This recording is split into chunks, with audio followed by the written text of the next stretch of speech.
started from a rural area in Punjab, so just a normal studies, nothing. That's what I did for years. Corporate governance. Move करते हैं या आप अपनी जगह छोड़ के कहीं दूसरी जगह जाते हैं, आप doesn't matter how experienced you are, अगर आप इवन इंडस्ट्री भी चेंज करते हैं तो आपको स्क्रैच से स्टार्ट करना need to be at work in that stressful environment in the corporate. So मैंने जॉब छोड़ दी और यूके में eBay ही सब कुछ था, Amazon नहीं yes yes from bottom of the food chain to top of the food chain. So yeah, definitely e-commerce was on the peak after and at the beginning of COVID. Actually the shift in e-commerce is because of COVID. The German company already. So मुझे this is the power of links, the power of connection. So तो आपके ख्याल में कब brand को cell कर देना चाहिए? क्या स्टार्ट्स बताएं आपको तो आप कहेंगे भाई ये अच्छा टाइम है? इसी तरह उठा लिए थे थ्रासियो ने। मुझे पता था जब 2021 आफ्टर कोविड में हम भी रिक्रूटमेंट कर रहे थे कि हमें बंदे चाहिए थे, तो लम्स में इस्लामाबाद में कहते हैं यूनिवर्सिटी में अगर आप इनिशियल स्टेजेस पे होते हैं तो वो हम अकाउंट लेते नहीं, हम सिर्फ मैच्योर अकाउंट्स लेते हैं। इसमें जाते हुए पैसा जर्मन से निकालना, यूएस में डालना, वहाँ पे टैक्सेस देने, दुबई ज़रा इजी था। जब आप कोई ब्रांड अप्रोच करते हैं, क्या ब्रांड आपको अप्रोच करते हैं या आपकी कोई पुश स्ट्रैटेजी? यूएस में प्राइवेट जिस तरह पाकिस्तानी प्रॉपर्टी डीलर्स होते हैं ना, इस तरह के प्रॉपर्टी डीलर्स होते हैं, तो उनके साथ बात करके, और लेकिन फ़र्क ये है कि वो ऑनेस्ट होते हैं। So आपको नहीं लगता लोग बड़ा घबराते हैं हेल्थ एंड ब्यूटी में जाते हुए? स्पेनिश लड़की है, इन्फ्लुएंसर है, कोई फिल्म एक्ट्रेस वगैरह थी, उसका ब्रांड में आया होगा जब कहा कि वो integrated, because when I have started working on Amazon it was already a separate console on Amazon for PPC. काफी मुश्किल सवाल है ये। अगेन आप आज ही आइए, आज ही पाइए, आज ही पैसे दें, कल प्रॉफिट आएगा। वो आखिर में जाके फंस गए तो उन्होंने बच्चे ने कह दिया सॉरी आई कांट, मैं इसको प्रॉफिट में नहीं ला सकता। I don't know, it's quite loads, कुछ आते हैं कुछ जाते हैं, बट डेफिनेटली को 12 बजे मैसेज को 2 दिन तक जवाब नहीं आ रहा, मेरे अब्बू की तबीयत खराब थी, मेरे घर में कोई प्रॉब्लम था, वो आपको बस you can bump the price up, little bit up. और फीडवाइजर बड़े तरीके के साथ डिपेंड नहीं करता, कंपटीशन पे भी तो डिपेंड करता है। हम कोई अकेले ही थोड़ी हैं इस मार्केट में जो बेच रहे हैं। जो प्राइम डे था 2024 का, उसकी ट्रैफिक भी पिछले प्राइम डे से कम हुई है। कम थी। एजेंसीज हैं जिनके हम वाइट लेबलिंग करते हैं, जिनके लिए बैकएंड पे हम काम करते हैं, वो भी ढेर सारे ही हैं, 10-15 से तो ज्यादा वो होंगे ना।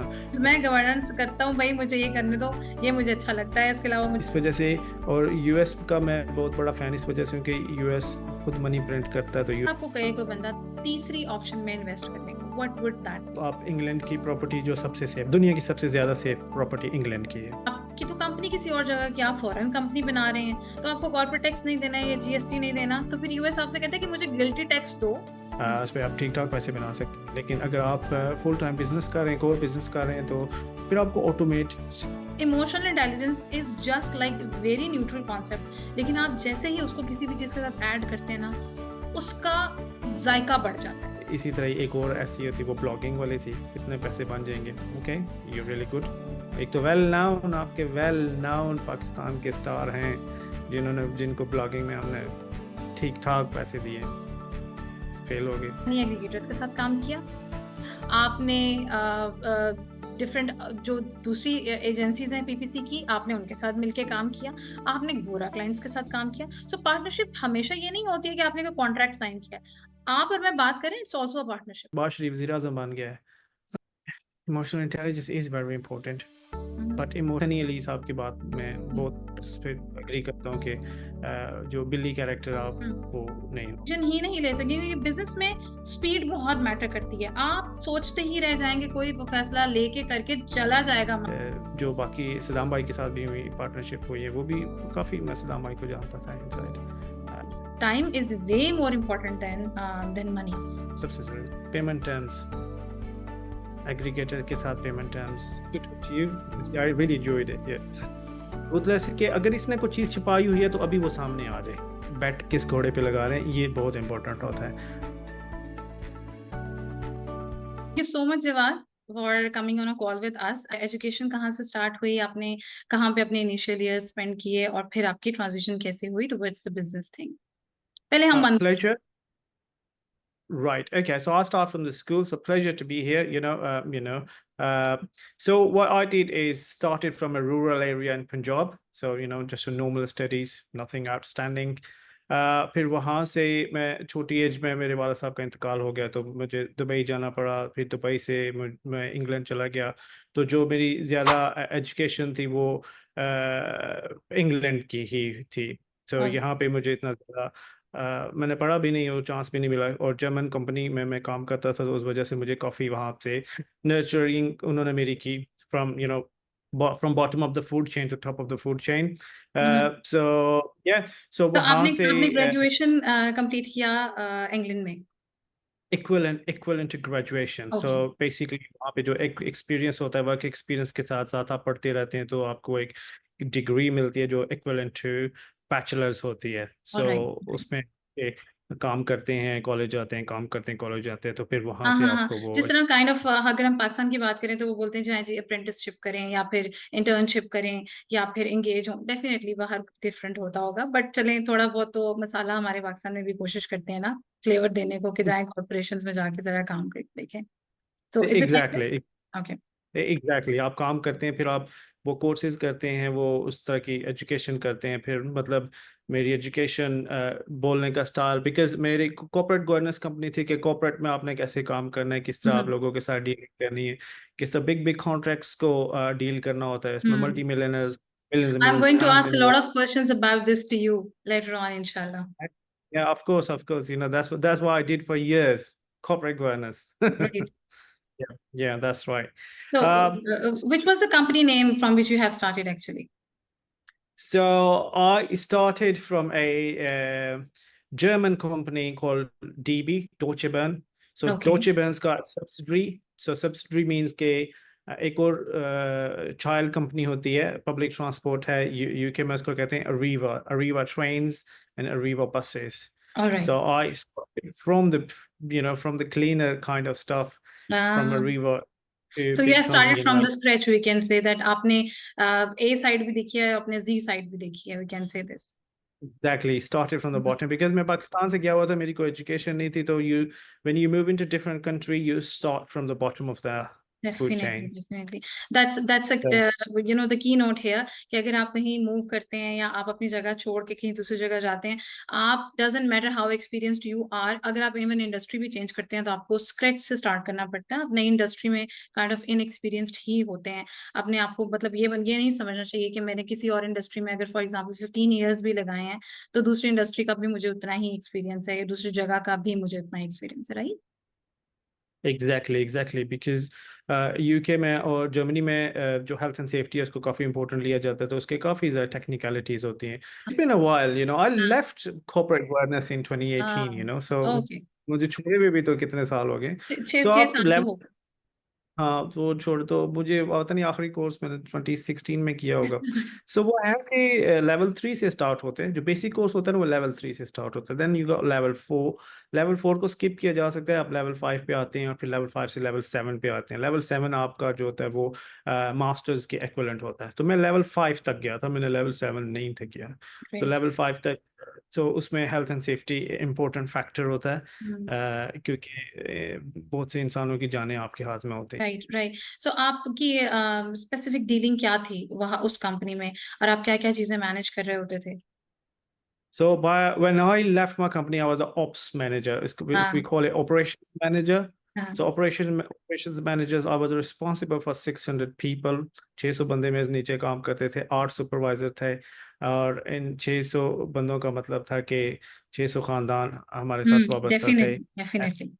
और उनकी उनकी स्पेशली हेल्थ एंड सेफ्टी बहुत ज़्यादा इंपॉर्टेंट रखती है, क्योंकि यूके में है कि अगर आपका एम्प्लॉय क्या कहते हैं इंजर्ड हो जाए तो उसके भी काफ़ी ज़्यादा चार्जेस आपको देने पड़ते हैं। So it's not all about others, it's but you got to take care of your own employees as well. हाँ। एंड आई बिलीव जिस तरह ऑब्वियस सिविलाइज्ड सोसाइटीज में और जो कल्चरली एडवांस्ड होती हैं उनमें वो अपने एम्प्लॉयज की टेक केयर करते हैं और वो रिस्पॉन्सिबल होते हैं। इवन मैंने यहाँ तक सुना है इवन कनाडा के लिए कि अगर आपका एम्प्लॉय मेंटली डिस्टर्ब है ना तो कंपनी हैज टू पे फॉर दैट। कि अगर आपने उसको स्ट्रेस दिया है या वो आपको सू कर देता है कि भाई इन्होंने मुझे मेंटली डिस्टर्ब किया है, या जी, मुझे जी। अच्छा फ़ील नहीं होता एनवायरनमेंट में, तो वो इस हद तक आपको टेक केयर करते हैं। हमारे यहाँ तो ख़ैर ना मेंटल सेफ्टी ना फिज़िकल केयर कुछ भी कंसीडर नहीं किया जाता। जिस तरह से लेबर हमारे यहाँ काम कर रही होती है, that is miserable to be honest. चलें, अब हम यहाँ से मूव करते हैं, 2018 आ गया और आपने अपना बिज़नेस शिफ्ट किया। तो कैसे स्टार्ट हुआ? आपने अपना ब्रांड बनाया और फिर माशाल्लाह आपने उसको फ्लिप किया।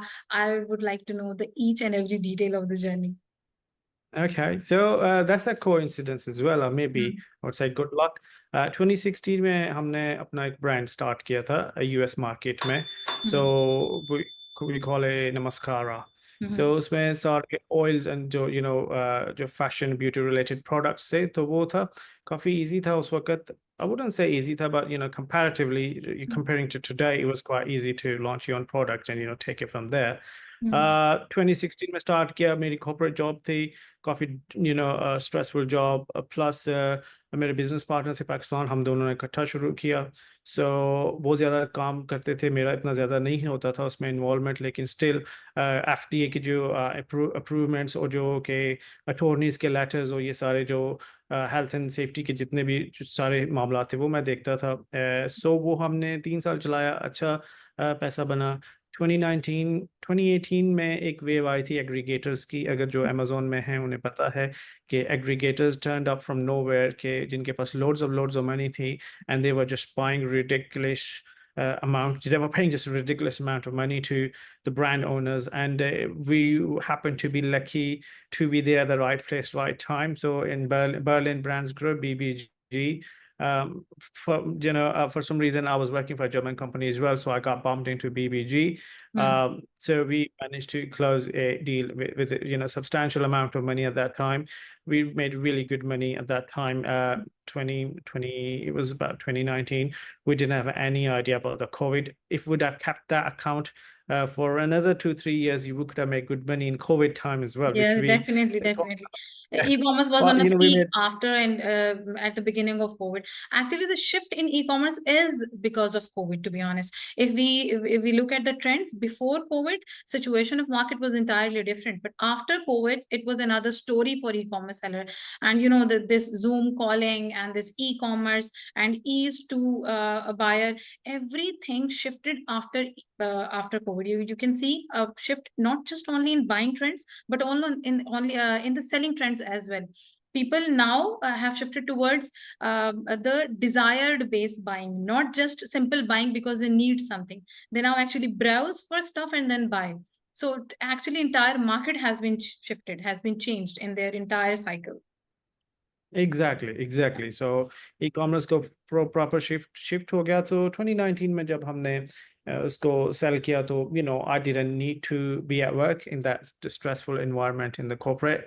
Mhm, सो मैंने जॉब छोड़ दी. और बिकॉज 2016 से 2019 हमने बहुत से पीपीसी एक्सपर्ट्स हायर किए. mhm, हमारा कुछ गुड एक्सपीरियंस रहा, कुछ गुड एक्सपीरियंस नहीं था. तो mhm, हमने डिसाइड किया, okay, we'll do PPC ourselves now, mhm, because and it just started as a fun with my friend. It was mhm, happened to be my business partner as well. So mhm, हमने PPC start की 2018 2019 में. उस वक्त सिर्फ 4 ही चीजें होती थी PPC में. और PPC at that time was a part of Seller Central as well. It wasn't like the separate, it was a part of the mhm, Seller Central. So like 3-4 buttons when we mhm. started PPC. So we started PPC. It was quite अच्छा, at the simple that beginning, time. Sorry to cut you, Jawad, at the beginning जब PPC नया नया Amazon में आया होगा, जब आपने कहा कि वो integrated, because when I have started working on Amazon it was already a separate console on Amazon for PPC. So when you have started, I believe at that time you would have been placed a very lower bid और उसका impact बहुत अच्छा आता होगा, क्योंकि उस time बहुत कम लोग पीपीसी कर रहे होंगे, क्योंकि ट्रेंड ही नहीं होता ना, जो भी नया नया नया करना शुरू करता है उसको बड़ा अच्छा रिस्पॉन्स मिलता है बायर की तरफ से. So how was that at that time? आप क्या बिड लगाते थे और क्या रिस्पॉन्स रेट आता था आपके ख्याल में? Any percentage in your opinion? अ, मुझे उस वक्त जो था ना, उस वक्त एक डिफरेंट किस्म का, आई वुडंट से चैलेंज था, बिकॉज हमें यकीन भी नहीं था कि अमेजोन चलेगा. ओके. ईबे भी बिग था. ईबे भी हम्म. बिग था, वॉलमार्ट भी बिग था. तो वो भी इतना रिस्क था कि हम एक किस्म का यहाँ पे अमेजोन पे स्टिक हो गए हैं.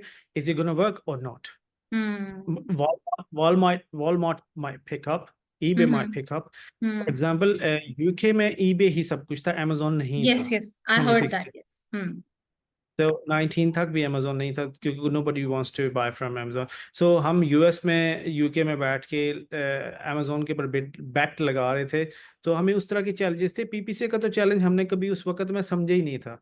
हमारा तो ये चैलेंज था कि we go to Walmart, should we go to somewhere else, should we go to eBay. So there was challenges but a little bit different kind of challenges, full time job, 10-12 hours a day plus Amazon, plus of course trying to learn new stuff as we go along, तो because आपने courses वगैरह Amazon, किए जब आप किसी Amazon से related PPC के या किसी और जिसके कोर्सेज वगैरह आपने किए थे, या आपने बस just go on the way and learn? To be honest ops side के ऊपर मैंने इतना इनिशियली इतना पे अटेंशन पे नहीं थे कि मैं मेरा बहुत ज़्यादा स्ट्रेटेजिक टॉप एंड के कैश रेवेन्यू कैसे जनरेट करना है, चाइना से मेरी चीज़ें कैसे करनी है। जो ऑप्स साइड और जो पीपीसी थी वो जो मेरा बिजनेस पार्टनर थे वो देखते थे, कैटेगरी हाँ, इन्वेंट्री मैनेजमेंट और वो चीज़ें वो देखते थे। I had a rough idea because he, but the thing is he is really good, he knows what he was doing, so great. I didn't have pay too much attention, and that's what I would say to everybody, like collaboration। अगर मेरा दिल करता कि मैं सब कुछ उधर अकेले ही कर लेता, खुद ही कर पीपीसी लो, भी मैं हाँ। ही करता, मैं भी करता, कॉर्पोरेट जॉब भी फुल करता, तो वो नहीं था होना। So because of my business partner, I didn't I didn't have to learn PPC at the start initially, I have to, but after that my friend took over। That's great, that's great. So फिर आपने completely shift कब किया, अपनी job कब छोड़ी और आप e commerce की तरफ इंटायरली कब आए? जी, जब हमने अपना अकाउंट फ्लिप कर दिया 2019 ओह, में, हम उस फ्लिप छोड़ चुके? नो नो नो नो, हम फ्लिप पे वापस जाएंगे। तो आपने फ्लिप कैसे किया, और what was the don't give me the figure, just give me the digits कि आपने कितने डिजिट में फ्लिप किया, और what was the take note from that flip, कि आप कहते हैं भाई मैंने ये कुछ सीखा उस फ्लिप से, अगला कोई भी ब्रांड फ्लिप करना चाहे तो वो ये करे। नियरली 7 डिजिट थे, हाई एंड सिक्स माशाल्लाह, डिजिट ग्रेट। तो वो इसलिए था क्योंकि मैं डीबी में काम करता था, जर्मन कंपनी में ऑलरेडी। हम्म। सो सो मुझे so this is the power of links, the power of connection. So मुझे जर्मन बंदों की मैनेजर्स के साथ मैंने बचपन से ही काम किया हुआ था, तो वो कोई किधर था, वो किधर था, तो वी स्टिल प्रोग्राम में ये होता है कि we do say hello hi to each other, and great. पता होता है। और फिर सबको पता होता है कि जवाद क्या कर रहा है और ग्राहम क्या कर रहा है और जो क्या कर रहा है, तो ये पता होता है उनको। फिर किसी ने फिर हमें, एक दोस्त ने भी बताया था कि वो हमारे साथ था, माइकल वुड, वो अब उधर है। मैंने उसको अप्रोच किया था कि there's so many aggregators now, you work in PPG, if you get a chance to have a look over account, of course we're happy to sell it। because हम्म। मुझे पता था एग्रीगेटर्स के पास काफ़ी ज़्यादा पैसे हैं इस वक्त, वो सबके अकाउंट्स खरीद रहे हैं। डर भी था कि एग्रीगेटर्स जिस तरीके से खरीद रहे हैं, अगर एग्रीगेटर्स ने अगर ब्यूटी नीश में आ गए तो उन्होंने सबको क्रश कर देना हाँ है। बिल्कुल, मोनोपोली जनरेट हो तो जाती जी जी, है। सो हम अच्छा पैसा बना रहे थे उस अकाउंट से। तो before aggregator jumps in full in Amazon beauty market in US, let's just sell them, you hmm. keep it। Hmm. so you keep तो it ये आपने अच्छा and किया, we लेकिन उस टाइम आपका ट्रेंड क्या था? अगर आपके अकाउंट का ट्रेंड अभी आप सोचें तो क्या ग्रोइंग ट्रेंड था या स्ट्रेंडेड हो चुका था? तो आपके ख्याल में कब कब ब्रांड को सेल कर देना चाहिए? क्या स्टैट्स बताएं आपको तो आप कहेंगे भाई ये अच्छा टाइम है अभी बेच दो, उसके बाद नहीं इस प्राइस में मिलेगा? और मल्टीप्लायर का भी बताएगा, कितना मल्टीप्लायर आपको मिला था, अपने अपने रेवेन्यूज का मिला था या प्रॉफिट्स का मिला था? अगेन देखिए, इसमें हमने मैथ्स नहीं किया था जब ओके। हमने फ्लिप किया था। हम्म। हम हम्म। सिर्फ इंट्यूशन पे गए थे, एज आई सेड कि सो हमें दैट्स सो स्ट्रेंज। और आपको लग हम्म, गया, ये भी बहुत अच्छी बात है कि आपको बायर मिल गया। अभी तो अच्छे अच्छे अकाउंट्स हैं जो कि लोग सेल करने के लिए राजी हैं, और कोई उसका अच्छा मल्टीप्लायर नहीं दे रहा होता, क्योंकि everybody is in e commerce right now, I believe. क्योंकि आपके पास अभी एग्रीगेटर्स खत्म हो गए ना, आपके टॉप 3 एग्रीगेटर्स बैंकरप्ट हुए हैं। 2022 में तो आपका बिगर एग्रीगेटर बैंकरप्ट हुआ है, 23 में एक बहुत बड़ा हुआ है, और लास्ट ईयर थ्रासियो बैंकरप्ट हुआ है। तो दुनिया का सबसे बड़ा एग्रीगेटर थ्रासियो, जिसने लम्स में से 500 बच्चे इसी तरह उठा लिए थे थ्रासियो ने। मुझे पता था जब जब 2021 आफ्टर कोविड में हम भी रिक्रूटमेंट कर रहे थे कि हमें बंदे चाहिए थे, तो लम्स में, इस्लामाबाद में, कायदे यूनिवर्सिटी में, अब जिधर जिधर जाते थे, everybody was working for Thrasio. Oh yeah, we work for Trasio. They pay us $500. Trasio ने ऐसे स्टूडेंट्स को उठा लिया था, सो वो Trasio बैंकरप्ट हो गया। दो अदर बीबीजी अभी भी है जिन्हें हमने किया था, लेकिन बीबीजी जरा गवर्नमेंट ओरिएंटेड एग्रीगेटर हैं, तो वो तो गवर्नमेंट का बैकअप है उन्हें। जी सो जी जी जर्मनी जी। में इस तरह होता है कि प्राइवेट प्राइवेट बिजनेसेस होते हैं, उनको गवर्नमेंट का बैकअप होता है। जर्मन गवर्नमेंट इस तरह काम करती है, अच्छा, चांसलर इस तरह काम जर्मनी करती में की अगर हम बात करें जिस तरह आप बता रहे हैं, तो ये स्ट्रक्चर सेम फॉलो होता है कि गवर्नमेंट है, फिर सेमी गवर्नमेंट है, फिर प्राइवेट सेक्टर है, या फिर बस प्राइवेट और सेमी गवर्नमेंट, ऐसा प्राइवेट और गवर्नमेंट ऐसा होता है। देखिए जी, पैसे की जन्नत तो अमेरिका है ना, अमेरिका में हर है? वक्त पैसे। ठीक ठीक है, है। उसके बाद जो यूके काफ़ी स्ट्रिक्ट है। यूके में ठीक गवर्नमेंट बैकअप नहीं करती है, ठीक है। पाकिस्तान की तरह है। ठीक है। जर्मनी में, जर्मनी के जिस तरह डीबी है, कुछ ग्रुप्स हैं कि जो कि गवर्नमेंट के बैक्ड अप होते हैं, तो हम्म। उसमें वो सेमी गवर्नमेंट डिपार्टमेंट्स ही होते हैं मतलब। हाँ, तो उसमें, हाँ, तो तो उसमें काइंड ऑफ जो सपोर्ट उनको करते हैं, जिसमें चाइना बहुत सपोर्ट करता है, इंडिया बहुत सपोर्ट करता है अपने बिजनेसेस को। तो मतलब जो जो भी कंट्री फ्लरिश करना चाहती है, डेफिनेटली उसको बिजनेसमैन को सपोर्ट करना है। आफ्टर फ्लिप आपने डायरेक्ट सर्विसेज इंडस्ट्री में शिफ्ट किया, या फिर आप कोशिश कर रहे थे कि मैं दोबारा एक नया ब्रांड बनाऊं? और क्या आप अभी आपका कोई ब्रांड है इस टाइम जिसको आप मैनेज करें? बिल्कुल भी हमारा आइडिया नहीं, प्लान नहीं था कि हम ब्रांड बनाएंगे, क्योंकि हम्म। हमने वो सारा पैसा थोड़ा सा दुबई में, ज़्यादा शिकागो में हमने प्रॉपर्टीज़ में इन्वेस्ट कर दिया, तो वो हमें किराए आते हैं। सो इस ग्रेट। वजह से me and my partner we really don't need to work. अगर हम काम ना राइट। भी करें तो वो हमारा ऑटो पे चलता था। और वो उस पे हमें 6-7 महीने लग गए थे प्रॉपर्टीज में जाते हुए, पैसा जर्मन से निकालना, यूएस में डालना, वहाँ पे टैक्सेस देने। दुबई ज़रा इजी था, शिकागो थोड़ा मुश्किल था। हम्म। और उसमें वो पैसे आपके फ़ौरन रिलीज़ भी नहीं करते ना, वो आपको 6 महीने पहले में फर्स्ट एपिसोड आती है, फिर आप 6 महीने में आती है, फिर 6 महीने में। सो इस तरह आपके इस तरह टर्म्स में आपके पैसे आते होते हैं। अच्छा, और ठीक वो है। अमाउंट बड़ी थी इस वजह से? ये हाँ, it was छोटी अमाउंट का तो substantial इशू नहीं amount। होता होगा, या exactly exactly it's huge amount. 6-7 figure is a huge amount definitely. So फिर आपने So, रियल स्टेट में इन्वेस्ट किया, एंड रियल स्टेट कैसा चल रहा है? अगर आपसे मैं रियल स्टेट का पूछूं, तो क्या एयरबीएनबी किया हुआ है, या फिर फिक्स्ड रेंटल के ऊपर चीजें दी हुई हैं? वो कैसे मैनेज होता है? वो आपको कौन लोग सपोर्ट कर रहे हैं, या आपको डायरेक्टली देख रहे हैं? हमने एक ही शहर में, शिकागो में ही सब कुछ लिया था, क्योंकि एक ही मैनेजर है हमारे पास, ताकि वो सारा ही करे, और हम बिल्कुल ऑटो, हमें नहीं पता होता कि हाँ। क्या हो रहा है, जरूरत भी नहीं है पता करने की। हम्म। एंड तो प्रिटी सिंपल है, दुबई वाला इतना इजी मुश्किल नहीं होता। दुबई में हम अनफॉर्चुनेटली हम अरब्स को नहीं देते, अरब्स के अलावा हम्म। सब कोई भी हो तो उसको हम दे देते हैं। पैसे जो बनते हैं जवाब, सब लोग कहते हैं कि जी पैसे रियल स्टेट से बनते हैं। सो आपका जी, क्या ख्याल है कि is it a correct statement, और या फिर ये एग्जैजरेटेड है? हमारे तो अमेजोन से बनते हैं। सही हो गया। तो अमेजोन भी तो आपका साथ साथ चल रहा है ना, आप सर्विसेज भी दे रहे हैं अमेजोन की, पीपीसी की। तो how many accounts you are actually managing right now? How many counts am I? I don't know. It's quite loads, कुछ आते हैं, कुछ जाते हैं, but डेफिनेटली at ट्रैफिक तो least, लगी हुई है। हाँ, at least for probably 40-50 तो होंगे ही कम से हाँ। कम, इससे ज्यादा हाँ, नहीं, हाँ, इससे तो ये ज्यादा तो ही फिर होंगे। अच्छा पोर्टफोलियो बनता है आपका। 60-70 मिलियन का पोर्टफोलियो जाएगा अगर हम ऑन एवरेज भी 2 लाख का भी लगाएं कि सेल्स होती हैं तो। अम, देखिए इस साल, पिछले साल हम क्लोज मिलियन तक गए थे, तो ग्रेट। इस साल होपफुली हमारा मई से मई का साल होता है, तो मई 2025 में मुझे यकीन है कि नंबर्स जो मुझे भी शो कर रहे हैं कि हम मिलियन हिट कर देंगे सेल्स में। सेल्स में और रेवेन्यूज, राइट? अच्छा, जस्ट फॉर द हाँ, क्लैरिटी हियर, revenue। रेवेन्यूज वो होते हैं जो हम अमेजोन पे सेल करते हैं। सुनने वालों के लिए जवाब मैं ये बता रही हूँ कि रेवेन्यूज वो होते हैं जो हम अमेजोन पे सेल करते हैं, और जो सेल प्राइस आते हैं उसको हम रेवेन्यू बोलते हैं। रेवेन्यू में से प्रॉफिट निकालना होता है, उसमें से टैक्सेस निकालने होते हैं, उसमें से एक्सपेंसेस निकालने होते हैं, और उसमें से आपकी cost of good sold, COGS भी हमें निकालनी होती है, उसके बाद आपका प्रॉफिट आता है। तो फॉर एग्जाम्पल, अगर कोई बंदा ये कहता है कि मेरा रेवेन्यू जो है वो 1 लाख का है, तो अगर प्रॉफिट परसेंटेज वो कहता है कि मुझे 10% का प्रॉफिट है, तो उसने 10,000 बचाए हैं 1 लाख के ऊपर। So that's how we calculate profits over from revenues. तो ठीक हो गया। तो ये हमने पोर्टफोलियो की बात कर ली। आप जब आप कोई ब्रांड अप्रोच करते हैं, क्या ब्रांड आपको अप्रोच करते हैं, या आपकी कोई पुश स्ट्रैटेजी है जिसमें आप खुद जाते हैं ब्रांड्स के पास? और ब्रांड्स कौन सी मार्केट के ज्यादा हैं आपके पास? US के, UK, जर्मनी?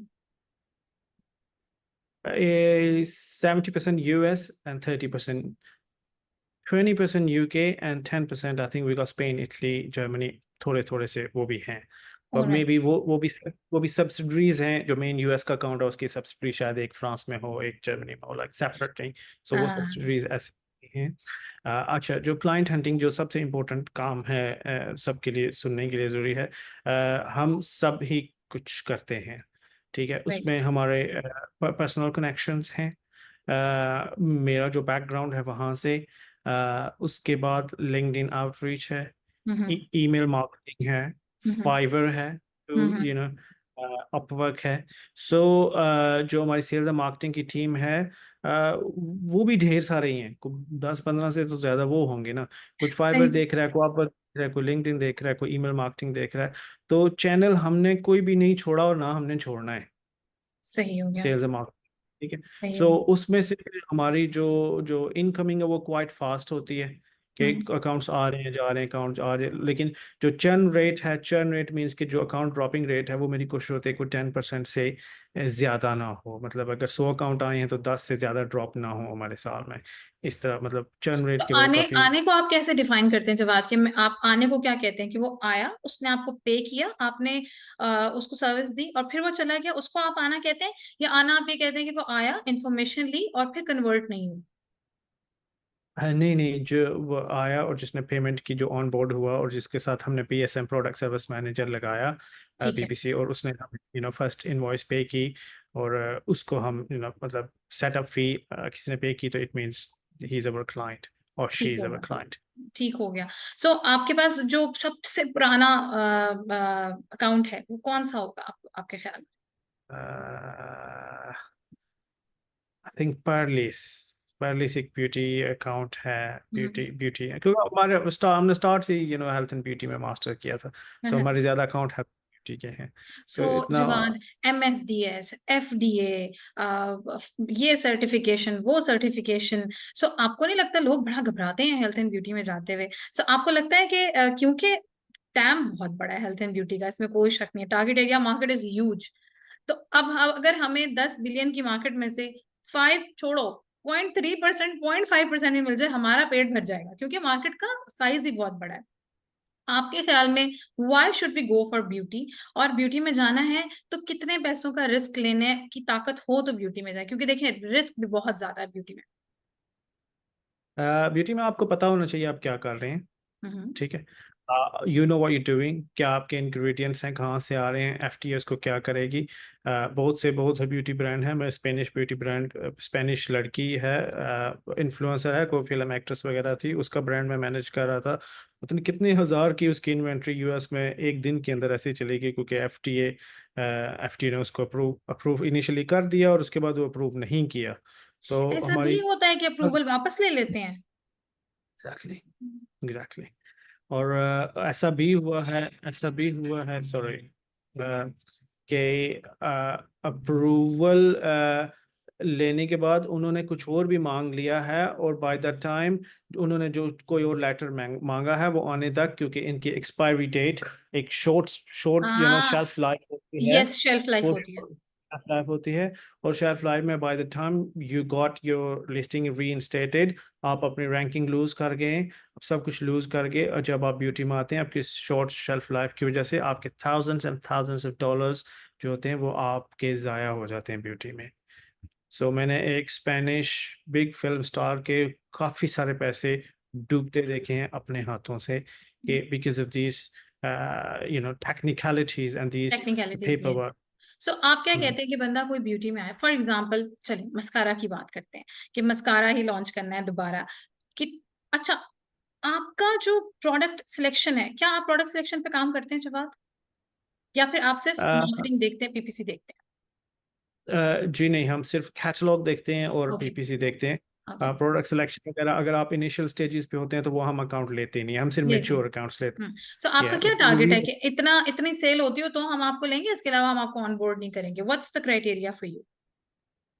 एटलीस्ट आपकी $30,000 महीने की सेल हो। 30,000। अच्छा। तीस जब हजार हम डॉलर जब हम $30,000 महीने की सेल का मतलब है कि दिन की आपकी तकरीबन $1,000 की सेल होनी चाहिए। हम्म, ठीक हो गया। yeah. अच्छा, अगर हमारी फॉर एग्जांपल $1000 की सेल हो रही है, आपके ख्याल में ब्यूटी में वो कितनी परसेंटेज प्रॉफिट निकालते होंगे इसमें से इनिशियली और आफ्टर 1 ईयर?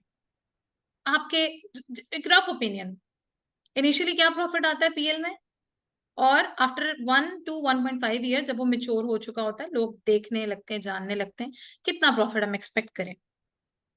काफी मुश्किल सवाल है ये। हम्म, again it depends on case to case. Okay, Initially you lose a lot of money in first 12 alright, months. I really Yeah, so want to hear you this, yeah so that's the you lose a reality lot. Of market. अच्छा, एक ये बात भी जवाब, I am sorry to interrupt you here, एक ये बात भी है, बहुत सारे सर्विस प्रोवाइडर्स हैं, आप आज ही आइए, आज ही पाइए, आज ही पैसे दें, कल प्रॉफिट आएगा, फौरन से आपको जी पैसे वापस आना शुरू हो जाएंगे। ये क्या स्टोरी है? अगर आप कह रहे हैं कि आप इनिशियली लूज करेंगे, तो वो जो बच्चा $250 लेके अकाउंट मैनेज कर रहा है, वो कैसे इतना कॉन्फिडेंट है कि आपको तो अगले महीने से मैं प्रॉफिट ला के दूंगा बस? हमारे पाकिस्तान में एक मसाला है, हम आधा किलो गोश्त के लिए किसी का बकरा ज़बह कर देते हैं। ये सो ये बात मैं इस तरह वो कहती हूँ कि अपनी बोटी के लिए किसी का बकरा मत ज़िबा करें। एग्जैक्टली वो $250 के लिए किसी की इन्वेस्टमेंट लगा देंगे। कितनी दफ़ा हुआ है हमारे साथ, देखें कि इनिशियली प्रोडक्ट हंट किसने किया, सब कुछ किया, सब जब वो आखिर में जाके फंस गए तो उन्होंने बच्चे ने कह दिया सॉरी अकाउंट मैं इसको प्रॉफिट में नहीं ला सकता। लेकिन इनिशियली जो 5-6 मंथ्स की जर्नी है, बच्चे ने वो $250 लगा के तो उसने अपना खर्चा निकाल लिया। तो फिर वो जो इन्वेस्टर है वो फंस गया। तो और उससे मार्केट में बहुत पाकिस्तानियों का इंप्रेशन बहुत खराब होता है। आपको ये यकीन दिलाना होता है अगले बंदे को कि I am not like that one. जी हाँ हाँ, वो करना पड़ता है, लेकिन अब इतबार इतना कोई नहीं करते कोई। True, true, that's a sad reality. और हमारा कंपटीशन जिन लोगों से है, इंडियंस बहुत ज्यादा हैं, फिलिपीनीज बहुत ज्यादा हैं, वो फिलिपीनीज तो खैर बहुत ही हार्ड वर्किंग है, जो जो सही बात है। वो आप उनको रात को 12 बजे भी मैसेज करेंगे तो वो फौरन यस मैम करके रिप्लाई करेंगी। और हमारा बच्चे को किसी को 12 बजे मैसेज को 2-2 दिन तक जवाब नहीं आ रहा, मेरे अब्बू की तबीयत खराब थी, मेरे घर में कोई प्रॉब्लम था, वो आपको बस गोल गोल घुमाएंगे कि किसी तरह से हम्म। मेरे पे अकाउंटेबिलिटी ना आए। So that's a sad reality. तो मैंने आपसे मुश्किल से सवाल किया था कि what's the percentage of profit we expect after 1.5 years में भी, अगर हम ब्यूटी की बात करते हैं और हम मस्कारा की बात करें स्पेसिफिकली। मस्कारा मैं इसलिए कह रही हूँ क्योंकि आपने सेल किया। अब इसको 50% तो होना चाहिए। अच्छा, जब आप फिफ्टी 50%। परसेंट कहते हैं जवाब, तो 50 को कैसे कैलकुलेट करते हैं? अब कैलकुलेट करने का क्वेश्चन मैं इसलिए कर रही हूँ, कुछ लोग कहते हैं कि मेरी प्रोडक्ट जो है ना $2 की है, मैं जब इस प्रोडक्ट को बेचता हूँ ना तो मुझे $1 बच जाता है, दैट इज 50। कुछ लोग कहते हैं मेरी प्रोडक्ट $2 की है, Amazon 3 लेता है, सेलिंग प्राइस जो है वो 8 है, जब मैं इसको बेचता हूँ 8 के ऊपर तो मुझे $4 वापस आता है, दैट इज 50। आप बताइए कि एग्जैक्ट करेक्ट कैलकुलेशन क्या है 50% की? देखिए जी, 3 पार्ट होते हैं। हम्म, सही है। एक अगर आपने $10 की प्रोडक्ट बेची है तो उसके आप 3 पार्ट करते हैं। आपका हम्म, 33% होता है कॉग्स, कॉस्ट ऑफ गुड्स। हम्म, ठीक है, उसको नहीं क्या कॉस्ट ऑफ गुड्स होते हैं। 25% अमेजोन की फ़ी होती है। हम्म, उसके बाद कुछ आपके मार्केटिंग एक्सपेंसेस होते हैं। ठीक है, 10%, 10 to 12%, 12% PPC के चार्जेस होते हैं। तो पीछे आपके मतलब देखा जाए तो 20%, 20 से 30% जो है वो नेट नेट मार्जिन आपका बच जाता है। ये आइडियली एक अमेजोन का पढ़ा लिखा असूल है। ठीक, लेकिन जो आपके ब्यूटी प्रोडक्ट है ना, उस ब्यूटी प्रोडक्ट है कोई भी हाईली कंपेटिटिव मार्केट है ना, उसमें इस तरह होता है कि जब आपको क्लिक्स या आपका क्लिक थ्रू बेटर होने लग पड़ता है ना, CTR बेटर होने लग पड़ता है, आपकी CPC डाउन होने लग पड़ती है। जी, सो वही जो कॉस्ट पर क्लिक जो होता है, वो कोई नया ब्रांड जिसपे 80 सेंट्स लगा रहा होता है तो आप वो 30 सेंट्स में क्लिक ले रहे होते हैं। राइट, तो मुझे याद है हमने 2021 में नाइक, उस वक्त था नाइक के आखिरी दिन थे अमेजोन पे, तो नाइक को एक क्लिक सिर्फ 6 सेंट का पड़ रहा था, मतलब 6 सेंट का। This is the crazy. Cheapest, yeah, this is the cheapest CPC ever I've seen in Nike, because Nike की ट्रैफिक बहुत थी, दुनिया पागल है अभी भी एयर मैक्स के लिए, दुनिया जॉर्डन के लिए पागल है जो तो उनका नाम लेके सो लोग सर्च करते हैं, जब उनका नाम लेके करेंगे तो दूसरा ब्रांड नजर ही नहीं आएगा। ये तो सो वही है ना कि 6 बड़े ब्रांड के सामने आप बेशक फ्री में भी बेचें, उसको बड़े ब्रांड से ही लेना है क्योंकि वो अश्योर्ड है कि ये प्रोडक्ट अच्छी है। तो उनका तो खैर एग्जैक्टली। कंपैरिजन ही नहीं है। सो ठीक है, फिफ्टी तो परसेंट तो फिर 50% कैसे निकालें जब आप? तो वो उसमें यह है कि फिर आपकी ज़्यादा ट्रैफिक होती है, आपकी ऑर्गेनिक रीच बढ़ती है, आपका ब्रांड बनता है, और उसमें फिर आपने जो है आस्ता आस्ता प्राइस बढ़ानी होती है। ठीक है, अगर हमारी लिस्टिंग फ्लैग हो गई प्राइस बढ़ाने से, तो फिर क्या करेंगे? इसके इसमें आपने एक तरीकाकार के साथ बढ़ानी हम्म होती है ना, मतलब so seller wise, Feedvisor. So Feedvisor is the good one. आप हम्म फीड वाइजर के अंदर एक फार्मूला लगा दें कि अगर हमारी CTR हाई हो रहा है, क्लिक थ्रू हाई हो रहा है, और आपकी सेल ज़्यादा हो रही है, you can bump the price up little पे अप लिटिल पे अप। और फीड वाइजर बड़े तरीके के साथ देखता है कि आपकी सेल ज़्यादा हो रही है, तो वो आस्ता आस्ता से ऊपर बढ़ा लेता है। जो ही CTR लो होता है तो वो फ़ौरन प्राइस को भी नीचे कर लेता है। तो हम्म आजकल तो बहुत आसान हो गया AI टूल्स के एग्जैक्टली, जरिए, तो काफी। टूल्स हैं। बट लेकिन जब बात again at the end of the day, tools भी हैं, सारी चीजें भी हैं, जो बंदे का एक्सपीरियंस है ना, that can not be overshadowed. जो अब अभी एग्जैक्टली। अभी फॉर एग्जांपल आपने 6 साल लगा दिए एक फील्ड में, अब आपको प्रोडक्ट देख के भी अंदाजा हो जाता होगा कि यार ये इससे नीचे नहीं आ सकता, इसका एक कॉस्ट इससे नीचे नहीं आ सकता, क्योंकि एक कॉस्ट खाली प्रोडक्ट इटसेल्फ पर डिपेंड नहीं करता, कंपटीशन पे भी तो डिपेंड करता है। हम कोई अकेले ही हम्म, थोड़ी हैं इस मार्केट में जो बेच रहे हैं, और भी तो बहुत सारे हम्म, हैं, और वो भी अपनी जान लगाने को तैयार हैं। तो हमें क्यों हम्म, सबसे कम एक कॉस्ट मिलेगा? हम कोई बहुत लाडले, और अमेजोन को तो कोई लाडला नहीं है। अमेजोन तो कहता है जो पैसे देगा मैं उसी को प्रमोट करूंगा, और मैं उसी को सेल ला के दूंगा। वो तो किसी का फ्रेंड नहीं है। तो फिर कैसे ये बात डिसाइड कर ली जाए कि भाई हमारा एक कॉस्ट इससे नीचे नहीं आने वाला? आपने लोवेस्ट एक कॉस्ट, अगर हम ब्यूटी की बात करें, क्या देखा है कि इससे कम एक कॉस्ट नहीं आता भाई, ये मैक्सिमम है, इससे नीचे नहीं जा सकता? एक कॉस्ट इतना मैटर नहीं करता हमारे लिए, टैक कॉस्ट ज्यादा, total advertising cost of ad सही स्पेंड। हाँ, सही टैक सही। मैटर करता, टैक कॉस्ट मैंने 4% तक इजीली देखा हुआ ब्यूटी में। राइट, 4% ये देखा हुआ बहुत अच्छा है। है। ब्यूटी में बहुत प्रॉफिट मार्जिन है, but you got to be ranked, or you got to be at some place, maybe first couple of pages, आपका थोड़ा सा नाम हो। ब्यूटी का जितना प्रॉफिट मार्जिन किसी और में नहीं है। किसी और का नहीं है, टाइम बहुत बड़ा है, टाइम बहुत बड़ा, आई अंडरस्टैंड। ऐसा ही है बिल्कुल। तो अब आप ये देखिए कि आपके जो करंट अकाउंट्स चल रहे हैं, आपने तो इतना एक्सपीरियंस ले लिया जवाद, अब आप अपना खुद ब्रांड लॉन्च कर सकते हैं। आप क्या प्लानिंग में हैं ब्रांड लॉन्च करने के लिए, या फिर आप सोचते हैं कि नहीं भाई दूसरों का लॉन्च कर दिया, मैं अब खुश हूँ, मेरे रेंटल आ रहे हैं, मुझे अब दोबारा दोबारा इस मेस में नहीं फंसना? क्योंकि ऑब्वियसली अगर आप ब्रांड स्टार्ट करते हैं, as far as my experience is concern, अगर आप ब्यूटी की बात करते हैं, 3 साल कहीं नहीं गए initially, that is the minimum जी। टाइम। प्रॉफिट आएगा इसके बाद, 3 साल तक तो पैसे लगाने पड़ेंगे लग के, और ये गेम है 2-3 लाख डॉलर की, इससे कम की नहीं है। हम किसी और करेंसी में बात नहीं कर रहे। तो आप बताइए कि क्या are you in the process of building a brand, are you thinking about it? और अगर आप सोच रहे हैं, तो आपके ख्याल में कितनी इन्वेस्टमेंट आपको साइड पे रख देनी है, अगर मुझे ब्यूटी में जाना है? और किस प्राइस पॉइंट की हम बात करेंगे, इतने पैसों की प्रोडक्ट लॉन्च करूंगा? देखिए, मैं बिल्कुल अभी अपना ब्रांड लॉन्च करने में इंटरेस्टेड नहीं हूँ। ऑलराइट। बिकॉज क्योंकि बहुत ज़्यादा मेहनत चाहिए, बहुत ज़्यादा मेहनत चाहिए। उसके बाद क्योंकि आपका टिकटॉक क्या कहते हैं वो, उसकी भी है, काफ़ी इन है टिकटॉक। ठीक है। हम्म सो इस साल का जो प्राइम डे था 2024 का, उसकी ट्रैफिक भी पिछले प्राइम डे से कम हुई है। कम तो थी, और ये अमेजोन मैंने को, खुद एक्सपीरियंस किया है, सेल्स अच्छी नहीं थी इतनी ज्यादा जितनी लास्ट ईयर थी। और आई डोंट नो दिसंबर में क्या होगा, हम तो Q4 की बड़ी जोश से तैयारी कर रहे हैं, लेकिन टिकटॉक ने बहुत हार्ड टाइम दिया, स्पेशली यूएस में। एग्जैक्टली। सो इस सिचुएशन में हमें क्या ज़रूरत है अपना, everybody is different. For hmm me it's not worth. मैं तो नए अकाउंट्स मैनेज के लिए भी नहीं लेता, मैं तो सिर्फ मेच्योर अकाउंट को मैनेज करने के लिए लेता हूँ, क्योंकि I done my hard work, I think I made a decent money what I individual can make, hmm. And I just want enjoy life. Life में और भी बहुत से चीज़ें तो हैं, बिजनेस। कितने कितने साल हो गए, आप बताइए कितने इयर्स हो गए काम करते हुए कॉर्पोरेशंस में और अमेजोन में मिला के, जवाब? 2008 से स्टार्ट किया, तो 2022 2023 में तकरीबन 15-16 साल काम किया। हाँ, it's enough. So you want to be retired, or you want to continue in this manner which you are doing right now?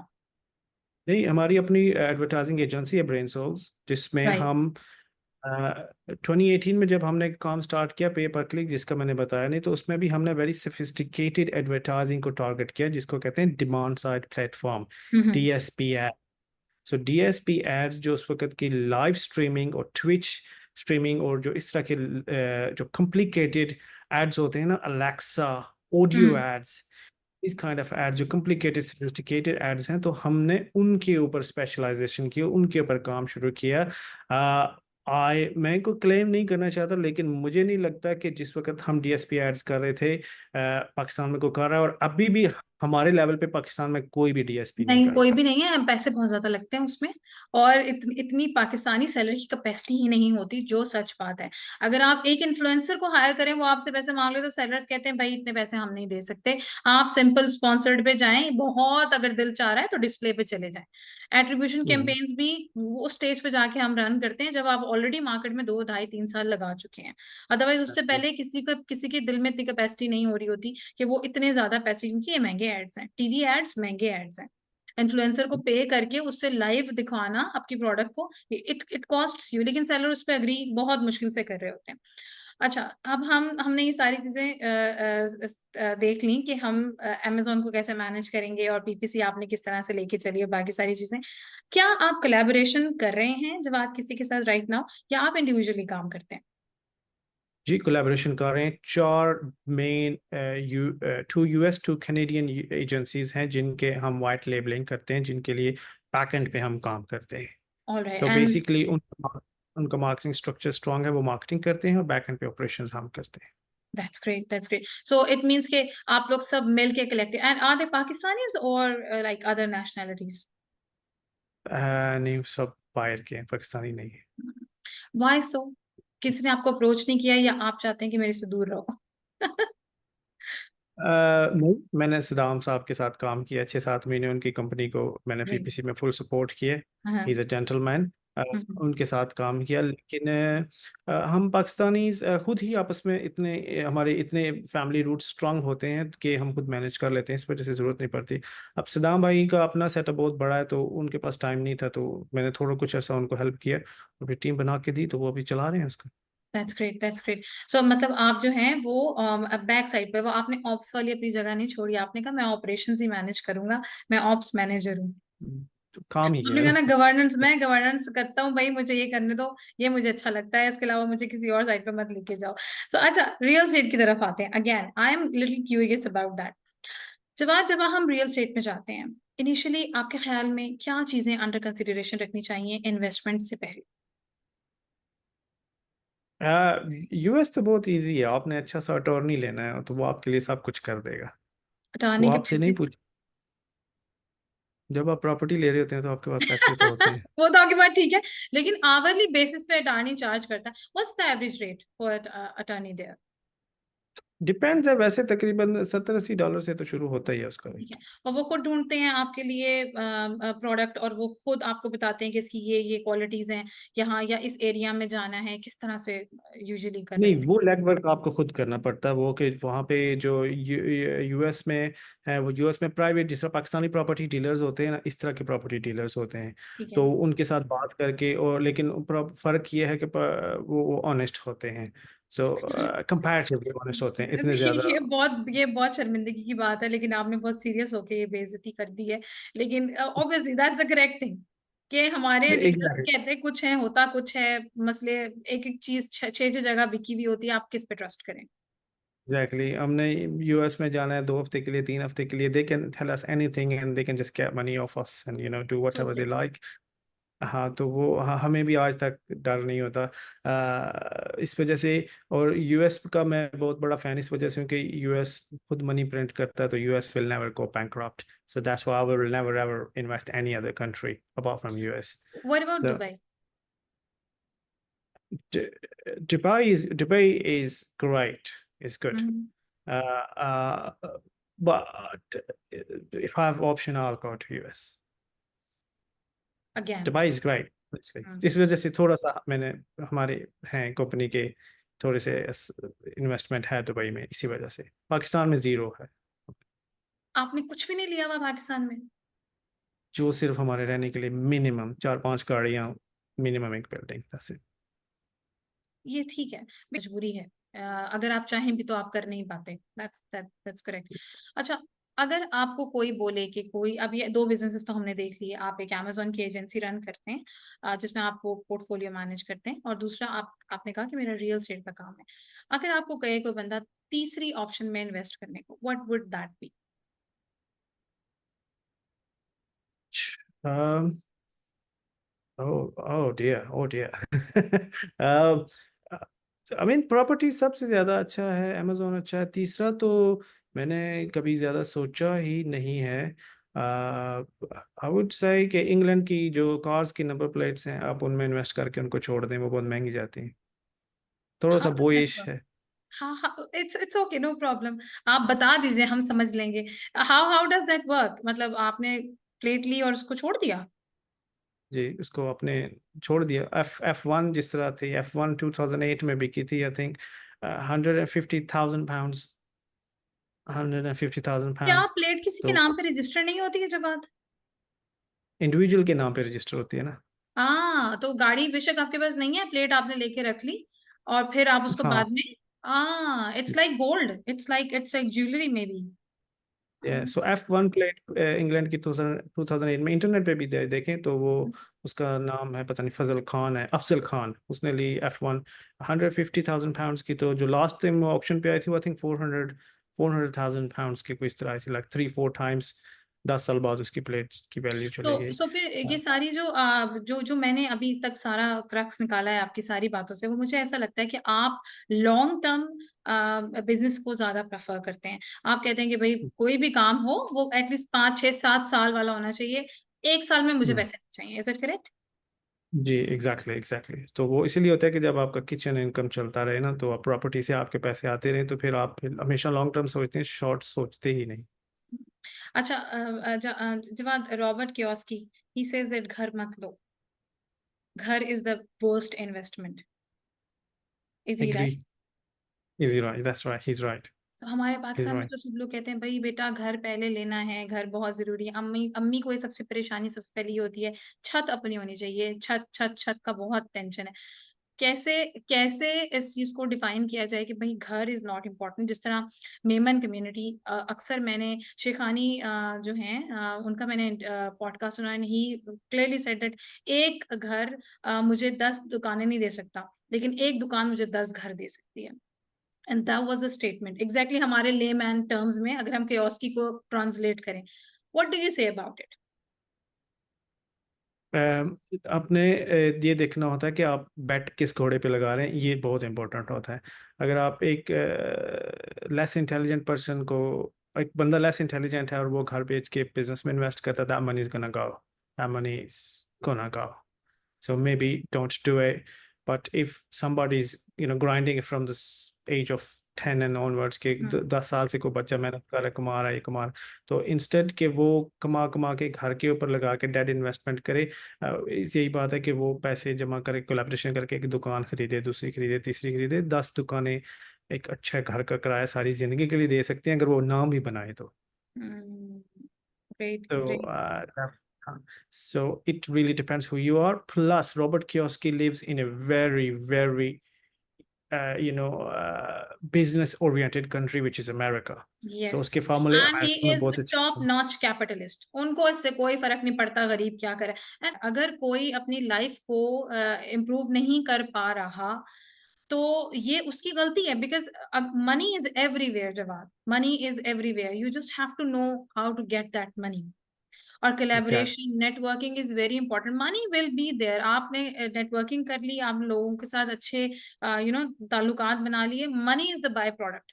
काम करना आना Yeah. चाहिए, स्किल होनी चाहिए बंदे के पास। तो ये तो आपकी बात बिल्कुल ठीक है। अच्छा, अब हम इन्वेस्टमेंट की तरफ अगेन आते हैं।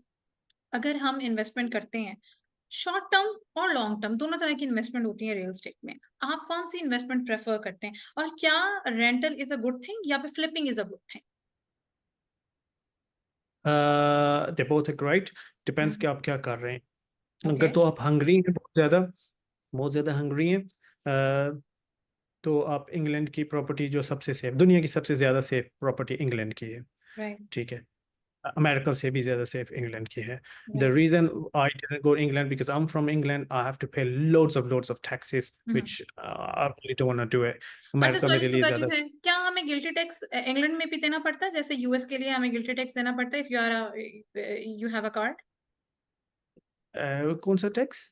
गिल्टी टैक्स कि अगर आप वहाँ के रेजिडेंट हैं और आप कहीं और कंपनी बना के वहाँ इन्वेस्ट करते हैं, तो क्योंकि आप वहाँ के रेजिडेंट हैं और आपने नो. वहाँ कंपनी नहीं बनाई किसी और जगह, so usually what I have research on this taxes thing कि अगर आप यूएस के सिटीजन हैं और आप किसी और जगह पे कंपनी बनाते हैं आउट ऑफ यूएसए, तो उस कंपनी क्रिएशन के ऊपर जैसे हम एक कॉर्पोरेट टैक्स देते हैं उस सिचुएशन में, क्योंकि आपने आपकी तो कंपनी किसी और जगह की, आप फॉरेन कंपनी बना रहे हैं, तो आपको कॉर्पोरेट टैक्स नहीं देना है या जीएसटी नहीं देना, तो फिर यूएस आपसे कहता है कि मुझे गिल्टी टैक्स दो क्योंकि तुमने मुझे डिच किया और तुमने किसी और जगह पे जाके कंपनी बनाई है। तो टैक्सेस मतलब इनडायरेक्टली वो आपसे टैक्स चार्ज करते हैं बिकॉज ये कंपनी सोफिस्टिकेटेड है, ये तो चलती ही टैक्सेस के ऊपर है, वो आपको जाने तो कहीं से नहीं देंगे। So does this work in England as well? England में आपका जो कॉर्पोरेट टैक्स होता है या जो नॉर्मल टैक्स होता है बस वही होते हैं. ओके। वही होता है. Okay. Short term okay. So अगर आपके पास कोई काम नहीं है, आप हंगरी या पैसा बनाने चाहते हैं, तो definitely short term Airbnb is the best option. मतलब आप शॉर्ट टर्म किराए पे लें उनको, कमरों में अरेंज करके उसको Airbnb पे आप कमरे को, इसको कहते हैं rent to rent is quite strong. उस पर आप ठीक ठाक पैसे बना सकते हैं. लेकिन अगर आप फुल टाइम बिजनेस कर रहे हैं, कोर बिजनेस कर रहे हैं, तो फिर आपको ऑटोमेट सिस्टम चाहिए जिसमें एक मैनेजर सब प्रॉपर्टीज को देख रहा हो, या कोई स्टेट एजेंट आपके प्रॉपर्टी को मैनेज करे, तो वो लॉन्ग टर्म पे फिर आपको जाना चाहिए. ठीक हो गया। अच्छा बस मेरे लास्ट 2 क्वेश्चन इंशाल्लाह जवाब। एक ये कि हाँ. जब आप एम्प्लॉय को हायर करते हैं, तो आप क्या देखते हैं एम्प्लॉय? क्या क्वालिटीज़ होनी चाहिए उस बंदे में जो आपके साथ काम करे? एटीट्यूड. एटीट्यूड. Learning attitude. उसका एंड हाउ डू यू हम डिफाइन स्किल दैट? उससे से कुछ पर्सनालिटी क्वेश्चंस पूछ लेते हैं. पर्सनालिटी क्वेश्चन में फ़ौरन पता चल जाता है कि मतलब अगर आप गलत हैं, आपको दोबारा, आपको ठीक है, आपको गलत खा जाए तो आप कैसे रिएक्ट करेंगे. हुँ, हुँ। तो वो उस पे वो बता देते हैं कि मैं, जो ज़्यादा अग्रेसिव होता है वो, अब मैं बताना नहीं चाहता, लेकिन यो जो जिसके जो हम ट्रेड देख रहे होते हैं, हम थोड़ा सबमिसिव. अब I shouldn't say this but we are looking for a submissive person, कि जो बंदा दैट्स बात वेरी मच सुन ले. करेक्ट। नहीं आप इससे घबराए क्यों रहे हैं? देखिए जवाद, जो एक्चुअली मैनेजमेंट करना जानता है अपने आप की सेल्फ मैनेजमेंट, वो ही एम्प्लॉय होगा। जो थोड़ा सा टेढ़ा है ना, वो एम्प्लॉय नहीं है। What I usually advise to everybody is go with the employment first, try to learn self management and then shift towards business management, क्योंकि बिजनेस में आपको यूं डिसीजन लेने हैं। अगर आप एग्जैक्टली. डिसीजन ही नहीं ले सकेंगे, क्योंकि बिजनेस में स्पीड बहुत मैटर करती है, आप सोचते ही रह जाएंगे, कोई वो फैसला लेके करके चला जाएगा मार्केट से, आपको पता भी नहीं चलेगा।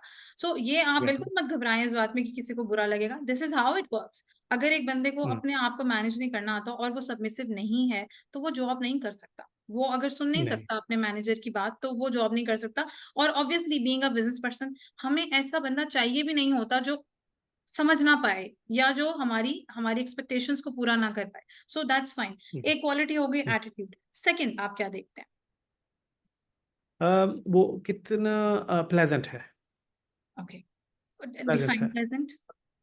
प्लेजेंट मतलब एक इंटरव्यू में, मेरे इंटरव्यू में मैंने कहा मतलब स्टार्ट में कि सुनाई क्या हाल है, तो वो एक मोहतरमा थी, जी ठीक ही हूँ. मैंने कहा जी ठीक क्यों है, शहबाज शरीफ वज़ीर आज़म बन गया है.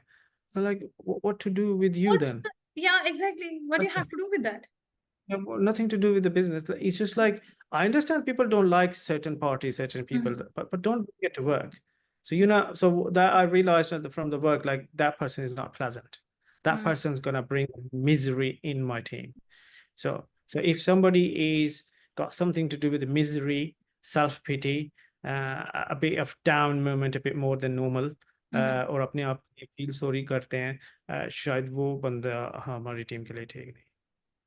ठीक हो गया, दैट्स खुश ग्रेट। रहें, खुश रहें, खुश खुश बंदा, रहें. या एनवायरनमेंट एनवायरनमेंट जो है वो क्लीन रहती है, ऑरा नीट रहता है वर्क प्लेस का, आई बिलीव। स्किल्स हम अच्छा। सिखा देंगे आपको.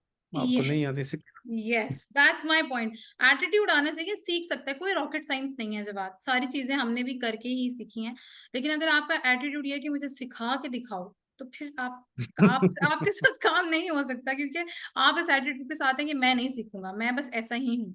तो ऐसा ही हूँ वाला तो एटीट्यूड एटलीस्ट कॉर्पोरेशंस में नहीं चलता। It's so fast moving industry, not only this one, every industry is very fast moving. अगर आप इवॉल्व नहीं होते वक़्त के साथ-साथ और आप सीखते नहीं हैं, कोई भी आपको पकड़ के खींच के नहीं लेके जाएगा। आपको रोज़ कुछ सीखना है और आपको रोज़ कोई नई चीज़ जो है वो आनी चाहिए, अदरवाइज़ आपका दिन ज़ाया है। क्या स्किल आप जी। कहते हैं सॉफ्ट स्किल्स में से कि अगर कोई बच्चा अप्लाई करता है जॉब के लिए किसी भी जगह पे, because you have been through governance and you are in governance even right now, you are operations manager, क्या स्किल आपके ख्याल में सीखनी चाहिए किसी भी बच्चे को? एआई का टाइम है, एआई सब कुछ कर देगा, इवन कोड एआई कर रहा है। Soft skill is the thing जो ह्यूमन लेके आता है, जो ह्यूमन एस्पेक्ट होता है बिज़नेस का। क्या सीखें? देखिए, जो सॉफ्ट स्किल्स और जो प्रोफेशनल स्किल्स में थोड़ा-सा फ़र्क है। एआई तो प्रोफेशनल स्किल्स में चलेगी ना। तो राइट, सॉफ्ट स्किल्स में जो आपको एहसास है वो बहुत ज़्यादा होना चाहिए। एम्पैथी। सॉफ्ट एम्पैथी एहसास बहुत ही ज़रूरी है कि आपको अपने सीनियर का एहसास हो कि वो किस प्रॉब्लम से गुज़र रहा है, आपको अपने जूनियर का एहसास हो कि वो किस प्रॉब्लम से गुज़र रहा है। तो उसमें जो आप वर्क करते हैं तो वो आपकी टीम प्लेइंग बहुत ज़बरदस्त अच्छी अच्छी हो जाती है। तो सॉफ्ट स्किल्स में एहसास बहुत ही इम्पोर्टेंट है What कि about आप बस emotional intelligence? What is your opinion about it? Emotional intelligence is very important. Mhm. But emotional intelligence is a vast, you know, when you say emotional intelligence, in terms of what? In terms of, like, you know, trying to understand personal situation, work situation, or all over the emotional intelligence. Emotional intelligence थोड़ा सा specific हो कि किस तरफ है। अच्छा, ये मैं तो इस एस्पेक्ट में कह रही हूँ कि जो बिकॉज़ मेरा थीसिस है इमोशनल इंटेलिजेंस पे, और जो मैंने पढ़ा, it is the field I must say. आप इसको इट्स जस्ट लाइक अजीब सी एग्ज़ाम्पल, इट्स जस्ट लाइक आलू, जिस तरह आप किसी भी सालन में आलू डाल देना वो सेट हो जाता है। Emotional intelligence is just like very neutral concept, लेकिन आप जैसे ही उसको किसी भी चीज़ के साथ ऐड करते हैं ना, उसका ज़ायका बढ़ जाता है। तो मतलब अगर हम लीडरशिप के साथ, because my thesis was specifically emotional intelligence with leadership, कि लीडर कितना इमोशनली इंटेलिजेंट होना चाहिए। So it's kind of oxymoron on its own, कि एक ही टाइम पे आप इमोशनल भी हैं और इंटेलिजेंट भी, इट्स वेरी डिफरेंट सिचुएशन। आप कैसे इंटेलिजेंट हो सकते हैं बीइंग इमोशनल, लेकिन this is how you manage your emotions. क्या आप इतने एग्जैक्टली। इंटेलिजेंट नहीं हैं? आप जो आपने बात की ना कि एम्पैथी वाली, इसका एक एस्पेक्ट है एम्पैथी। तो अगर एक बंदा इमोशनली इंटेलिजेंट है, और ये सारी वो चीज़ें हैं जवाद, जो हम सीख सकते हैं। आप इंटेलिजेंस ऐसा नहीं है कि ये कोई स्टैटिक ट्रेट है कि इतना ही आईक्यू है तो पूरी ज़िंदगी उतना ही आईक्यू रहेगा। आप इसको इम्प्रूव कर सकते हैं। लर्न कर एग्जैक्टली। सकते हैं with the passage of time. So आप जो अपने अपने वर्क प्लेस पे अपने एम्प्लॉइज़ के साथ डील करते हैं, क्या आपको ऐसा लगता है कि with the passage of time, because वो पीपीसी मैनेज करते हैं, मार्केटिंग मैनेज करते हैं, तो कोई नई कोर्सेज़ या कोई ट्रेनिंग्स जिससे वो गो थ्रू करें, या आपने कोई इस तरह का मैकेनिज़्म बनाया हुआ है जिसमें आप उनको जस्ट ग्राइंड देम कि भई ये प्रोसेस से गुज़रो, या वो अपने ओन पे सीखते हैं? नहीं, नहीं, बिल्कुल, बिल्कुल रिसर्च एंड डेवलपमेंट होती है। जो हमारे मेन ऑप्स मैनेजर्स या जो हमारे टीम लीडर्स होते हैं वो ज़्यादा रिसर्च वर्क वो करते हैं। उनमें से कोई भी 1 या 2 या 3 वो आप करती हैं और फिर वो शेयर अक्रॉस जितने भी टॉप के पीपीसी इन्फ्लुएंसर्स हैं, उन सब के ही कोर्सेज़ हमारे पास होते हैं। That's great. इवन के हाँ, क्योंकि इवन दो उनकी बातें रिपीट हो रही होती है, लेकिन हर इन्फ्लुएंसर का देखने का अंदाज़ डिफरेंट होता है और उसकी 1-2 चीज़ें डिफरेंट होती हैं। अब मैग का डिफरेंट होता है, मंसूर नौरोज़ी डिफरेंट होता है, मीना इलियास डिफरेंट है, ब्रायन जॉनसन डिफरेंट है, सब। लेकिन इन सब के जो कुछ कुछ के कोर्सेज़ हैं, कुछ के नहीं हैं, उनमें से हमें चीज़ें लर्न करने को मिलती हैं। लेकिन जो बेसिक्स हम सीखते हैं, वो तो अमेज़न लाइब्रेरी से सीखते हैं। हमें जो स्किल्स लाइब्रेरी है, बेसिक मेन चीज़ें, क्योंकि अब हमारा स्किल सेट इतना अच्छा हो चुका है कि हमने सिर्फ अपडेट की ज़रूरत होती है कि क्या अपडेट आई है। हुँ, हुँ। तो हमारे ऑप्स मैनेजर्स जो 4 हैं, उन चारों को ही ठीक-ठाक ग्रिप है पीपीसी की, वो खुद काम नहीं करती, लेकिन उनको पता होता है क्या डेफिनिटली। अपडेट आई है तो अच्छा, ये आपने जो हुँ, करती का वर्ड कहा है, all of them are ladies? 90%, 90%, 90% employment is ladies. That's And great. we are based in a really rural area in Punjab, छोटा-सा शहर है दीना। हुँ, सो अच्छा, आप बीना हमारा से हैं। हाँ जी, तो हमारा पता नहीं कितने एम्प्लॉयज हैं, I don't know, but in between 50 to 100 जो भी है। Your employees belong to Pakistan और यूएस में होते हैं, किस तरह से ऑपरेट करते हैं? मार्केटिंग वाले तो यूएस में हैं, डेफिनेटली। ठीक है, मार्केटिंग तो, बाकी जो ऑप्स है वो सारा यहाँ पे है। So what do you think, लड़कियां अच्छा बिहेव करती हैं एनवायरमेंटल सॉरी कल्चरल कंपनी के कल्चर में, कंपनी के एनवायरनमेंट में? और अगर हम कंपेयर करें दोनों जेंडर्स को, because you have been through years, आपने देखा है कौन किस तरह से काम करता है, आपको क्या लगता है कि क्या डिफरेंस है दोनों दोनों जेंडर में? लड़कियां बहुत अच्छा करती हैं, कंपैरेटिवली बहुत ज़्यादा अच्छा बिहेव करती हैं। ठीक है, कुछ बैड एक्सपीरियंसेस होते हैं लेकिन उसको रोक लिया जाता है, उसको कंट्रोल किया जाता है कि नेक्स्ट टाइम ना हैपन हो, लेकिन आसान होता है लड़कियों के साथ काम करना। मी पर्सनली मुझे तो नहीं पता, ना मैं करता हूँ ना मुझे अपनी टीम का इतना अंदाज़ा। मैं हमारी तीन तीन या चार ऑप्स मैनेजर्स हैं, वो सारी टीम को मैनेज करती हैं, और उनकी रिपोर्टिंग जो है वो मुझे, एक हमारा पर्सनल इंटरनल सॉफ्टवेयर है, हमें उधर से पता चल जाता है कि कौन सा अकाउंट अच्छा जा रहा है, कौन सा नहीं जा रहा। जो नहीं जा रहा उसको बता दें तो वो खुद ही उनको मैनेज कर लेते हैं। ठीक हो गया, ठीक हो मैं गया। अब कंसोल खोल के एक एक ऐड ग्रुप तो नहीं देख सकता मैं, नहीं, I don't have definitely time. Definitely ये हो ही नहीं सकता। और दूसरा, आपको एक ओवरव्यू ही चाहिए होता है, लेकिन जब हम बहुत सारी चीजें मैनेज कर रहे होते हैं, एक ग्लांस काफी है। आपने देख लिया, आपको समझ आ जाता है अगर गड़बड़ है, वो ग्राफ ही आपको बता देता है कि ये गड़बड़ है, ये कुछ इसमें ट्विचिंग की जरूरत है। अच्छा, अब हम बस एग्जैक्टली। लास्ट क्वेश्चन मेरा इंशाल्लाह, हम पार्टनरशिप की तरफ आते हैं। जब अपने पार्टनर बनाना होता है बिजनेस में, जी आप क्या जी। क्वालिटीज देखते हैं पार्टनर में? अ, क्योंकि इसमें ना देखिए सनी, देखिए मेरे मेरा जो कॉन्टेक्स्ट है इस क्वेश्चन का, वो ये है कि आपने पाकिस्तानी एग्रीगेटर्स के साथ काम किया, आपने डिफरेंट जो दूसरी एजेंसीज हैं पीपीसी की, आपने उनके साथ मिलके काम किया, आपने गोरा क्लाइंट्स के साथ काम किया। सो पार्टनरशिप हमेशा ये नहीं होती है कि आपने कोई कॉन्ट्रैक्ट साइन किया है। आप और मैं बात करें, इट्स ऑल्सो अ पार्टनरशिप। सो आप जब किसी से पार्टनरशिप करते हैं, आप उनमें क्या ट्रेड देखते हैं कि यार ये ऐसा बंदा होना चाहिए पार्टनरशिप के लिए, अगर ये नहीं है तो मैं नहीं करूंगा, ये मेरे 2-3 फिक्स ट्रेड्स हैं? सबसे पहले कि वो छोटी छोटी नुक्ताचीनियां ना निकालता हूँ। ठीक है। मतलब 2 रुपये इधर लागे 5, ये सनी अली साहब की बात मैं हम्म। बहुत उस पर एग्री करता हूँ कि जो बिल्ली कैरेक्टर आप, हम्म। वो नहीं हो, मतलब छोटे 2 रुपये इधर लग गए 5 इधर लग गए नुक्स, तो वो बहुत ज़्यादा, वो हमें अंदाज़ा हो जाता है कि वो जब आपके कैसे मतलब फाइंड खाने करें, के बिल, कैसे फाइंड करें उनके साथ ये बंदा? आप उनके साथ डिनर पे जाएं, उनके साथ थोड़े बाहर जाएं, घूमें फिरें, फ़ौरन पता चल जाएगा बंदा जीदार है या बंदा बिल्ली कैरेक्टर है, फ़ौरन पता चल ठीक जाता हो है, गया। एक सो मिनट। ये जो वाली बात है कि खा के देखो या रह के देखो वाला, तो ये है कि जी खा के देखें, खाना खा लें, पता चल जाएगा कि बंदे का एटीट्यूड कैसा है। Very good. अच्छा, second? Second, of course he has to be honest, honest, लेकिन uh, इसका ऑनेस्ट क्या पता नहीं चलता पता नहीं पहले। चलता, हाँ। सो वही है कि वो एक तो, अच्छा मेरी जितनी पार्टनरशिप्स हुई हैं वो ज़्यादा फ्रेंडशिप से हुई हैं, क्योंकि मैं उनको जानता था काफ़ी ऐसे, मेरा जो बिजनेस पार्टनर वो मेरे बचपन के दोस्त हैं, मतलब 25-30 साल हो गए उनके साथ। तो क्या कहते हैं, जो बाकी सदाम भाई के साथ भी हुई पार्टनरशिप हुई है, वो भी काफ़ी, मैं सदाम भाई को जानता था इनसाइड, बाकी तो आप अननोन तो ज़्यादा। अननोन से पार्टनरशिप करेंगे तो ये सारी चीजें आप अंडर कंसिडरेशन रखेंगे कि भाई वो ऑनेस्ट होना चाहिए, थोड़ा दिल का बड़ा होना चाहिए, छोटी छोटी चीज पे परेशान ना हो, ना करे।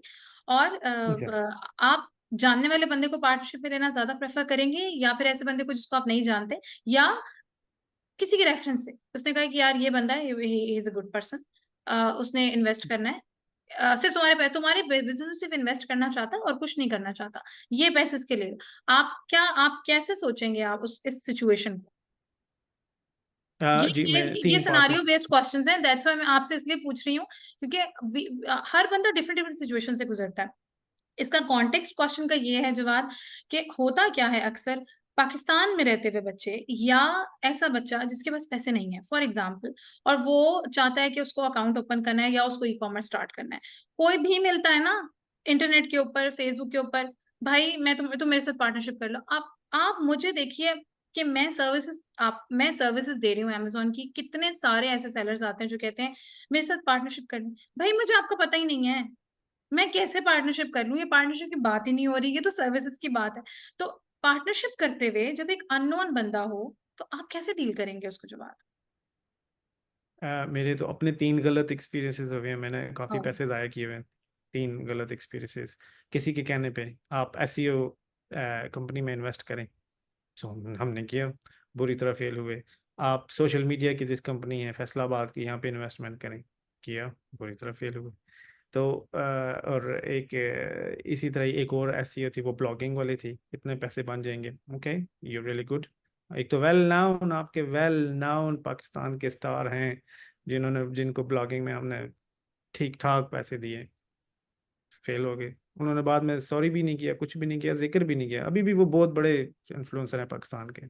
सो लेकिन ये है कि जब आप बिजनेस में रिस्क नहीं लेते तो आप नहीं कामयाब हो सकते। जब रिस्क हमारे कामयाब हुए तो कुछ नाकाम भी तो होने बनते थे ना, सारे हमारे ही तो नहीं कामयाब होने। Definite definite definite. सो आज ये बात है कि आपने कहा कि रिस्क ले लेना चाहिए, थोड़े से पैसे जाया होते हैं तो कर दें। बच्चे के लिए तो कोई मसला नहीं है, जिसके पास पैसे नहीं है उसने तो अपना टाइम देना है, उसके हम्म। लिए तो कोई मसला नहीं। लेकिन ठीक टाइम है, कितना जब जिसका इम्पोर्टेंट है जवाब, पैसों से ज्यादा अहम वक्त है, ये हमें पता है, क्योंकि हमारे पास नहीं, मेरे मुझे मुझे वक्त की बहुत किल्लत है। मुझे ऐसा लगता जी है जी, कि लेकिन for example for me 24 hours is not enough. मेरे पास टास्क ज्यादा हैं, शायद मैंने बहुत सारी चीजों को अब एक साथ लेके चल रही हूँ, but still time is way more important than money. So बच्चे के पास टाइम है, वो लगा देगा। तो वो जो सनी अली वाली बात, अगेन क्योंकि आपने उनका नाम लिया, दैट्स व्हाई मैं दोबारा ले रही हूँ। वो कहते हैं कि जी पार्टनरशिप कर लो, छोटा बच्चा जिसके पास टाइम है, बड़ा आदमी जिसके पास पैसे हैं, दोनों पार्टनरशिप कर लें।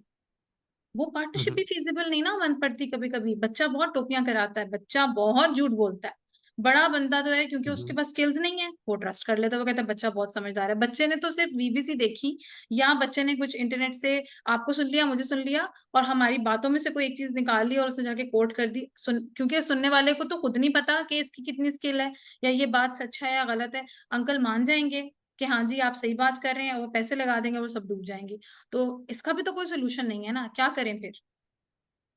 जी, वो इसका सोल्यूशन था कि बच्चे के भी थोड़े से पैसे फंसवाए जाएं, तो वो उन्होंने इसका ही निकाला था। लेकिन ये है कि पार्टनरशिप में तो दोनों के थोड़े थोड़े पैसे होने चाहिए, ये हाँ हाँ। 100%। अच्छा। दोनों के पैसे होने चाहिए, बच्चा भी है, बच्चे के भी थोड़े से पैसे होने चाहिए। लेकिन बच्चे को जो हेड स्टार्ट मिलता है बड़े के पैसे का, वो बहुत कीमती होता है, वो भी बहुत ज़बरदस्त होता है ना, जो हेड स्टार्ट मिलता है। जिस तरह आपके लिए अब आपकी 9 मार्केट प्लेसेस में अमेजोन है, आपके लिए पार्टनरशिप तो, मुझे आपसे ज़्यादा आपको बहुत अच्छी टीम चाहिए, जिग जैगलर कहता है ना कि I invest in my people make companies for me. Correct correct, so ऐसे ही ऐसे ही। और आपके अब तो ये लेवल हुआ, पे तो नहीं नहीं, हम्म, कोई लेवल नहीं। आप माशाल्लाह you are working on another another class. तो अभी तो हमारा तो लर्निंग का टाइम है। मैं खुद आपसे इतना कुछ सीख रही हूँ, आपसे पूछ रही हूँ इसलिए कि मुझे मुझे कुछ सीखने को मिले। अच्छा, तो अगर हम फॉर एग्जाम्पल फ्लिप अगेन, अगर हम फ्लिप की तरफ आते हैं, अब ये पक्का लास्ट क्वेश्चन है। अगर हम फ्लिप की तरफ आते हैं, फ्लिप करते हुए हम क्या क्या चीजें अंडर कंसिडरेशन रखें? क्योंकि देखिए, अगेन जब हम अमेजोन स्टार्ट करते हैं, लोग बोलते हैं जी इंडिविजुअल अकाउंट बनाओ, जल्दी जल्दी अमेजोन करना शुरू कर दो, जेनेरिक लगानी है, जेनेरिक लिस्ट पे जाओ और बस सिर्फ बेचना स्टार्ट कर दो।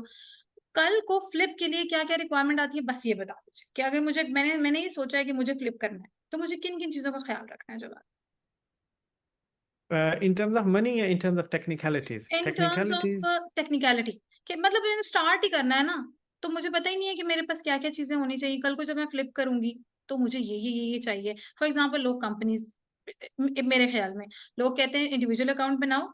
अगर इंडिविजुअल अकाउंट है, वो कोई कैसे फ्लिप होगा? वो तो आपके पर्सन की डिटेल पे है, वो बिजनेस है ही नहीं जब तक कि वो कंपनी के नाम पे ना हो। आपका ट्रेडमार्क वो कंपनी के नाम पे होना चाहिए।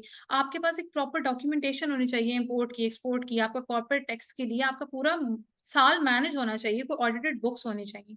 जब आपने फ्लिप किया, या अब आप सोचते हैं क्योंकि मार्केट इवॉल्व कर गया है, तो अब फ्लिप करते हुए किन किन चीजों की रिक्वायरमेंट है, या आपको लगता है, आप फोर्सी करते हैं कि होगी, तो इन चीजों को पहले से तैयार रखें जिन्होंने भी फ्लिप के बारे में सोचा हुआ देखिए, पहले तो उनको अपने अकाउंट्स वगैरह सेट करने पड़ेंगे, जितने आपके है। 2 या 3 अकाउंट्स या हैं उनको सेपरेट सेपरेट रखें, कि जो चाइना की पैसे चाइना में जा रहे हैं या कॉक्स में जा रहे हैं वो सेपरेट अकाउंट से जाएं। सो अपने अकाउंट्स, और अगर आप 2 पार्टनर हैं तो आपके पैसे जो इन होते हैं, जब सेपरेट होते हैं तो अकाउंटेंट को कहें तो वो सेपरेट सेपरेट हो, सारा एक अकाउंट में मिक्स खाता ना हो जाए साहब।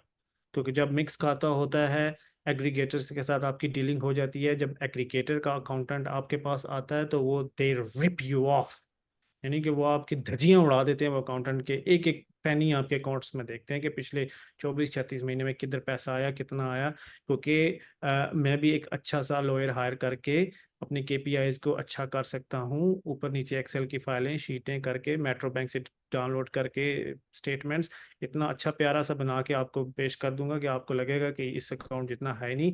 एग्रीगेटर्स के अकाउंटेंट आपको रिप अपार्ट कर देते हैं आके, आपको आपका इतना कॉन्फिडेंस तोड़ देते हैं कि आपको लगता है कि आपने एग्रीगेशन में आप बेचना क्यों शुरू किया, को आपको लग रहा है अभी आप जेल में जाने लगे हैं, क्योंकि वो अकाउंटेंट इतने स्ट्रॉन्ग कैरेक्टर होते हैं। रूथलेस और है। वो भी आपको चेक कर रहे होते हैं रूथलेस, कि अगर इसने कुछ चीज़ छिपाई हुई है तो अभी वो सामने आ जाए। हम्म। हाँ हाँ, ठीक है। तो उसमें आपका अकाउंटेंट, सो एक तो है कि आपके अकाउंट सेपरेट होने चाहिए, ताकि जो भी अकाउंटेंट आए उसको पता हो कि चाइना में इनकम इधर जा रही है, ये जो जो एक्सपेंसेस हैं ये हो रहे हैं, ये मेन अकाउंट है, मेन अकाउंट के दो पार्टनर्स हैं, एक पैसा इधर जा रहा है, एक पैसा इधर जा रहा है, इतने जितने चार्जेस हैं सब वो इस अकाउंट से जा रहे हैं। तो चाइना सेपरेट हो गया, बाकी जो आपके जो टूल्स वगैरह और जो जो लोकल खर्चे होते हैं वो एक अकाउंट से जा रहे हैं। सो 2 या 3 अकाउंट सेपरेट हों, उनमें चेक करना बहुत आसान होता है, चीज़ें गड़मट नहीं होती आपस में। ठीक है, ये तो वेरी आप, इंपॉर्टेंट एडवाइस, वेरी इंपॉर्टेंट। और नेक्स्ट?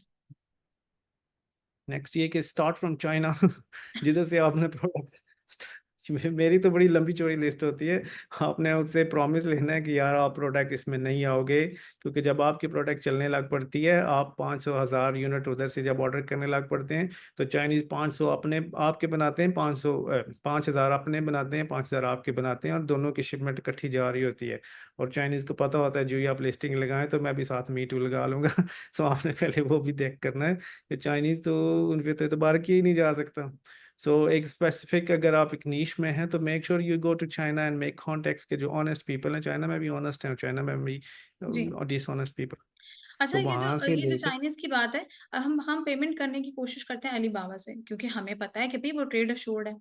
अच्छा, अब अलीबाबा का प्रॉब्लम ये है कि अलीबाबा रखता है 3%, सेलर के एंड पे भी, उनसे भी लेता है, हमसे भी लेता है। वो अपने 3% बचाने के लिए आपको कहेंगे कि आ जाओ जी वीचैट पे या व्हाट्सएप पे, और मुझे ना वायर ट्रांसफर कर दो डायरेक्ट। That's the thing.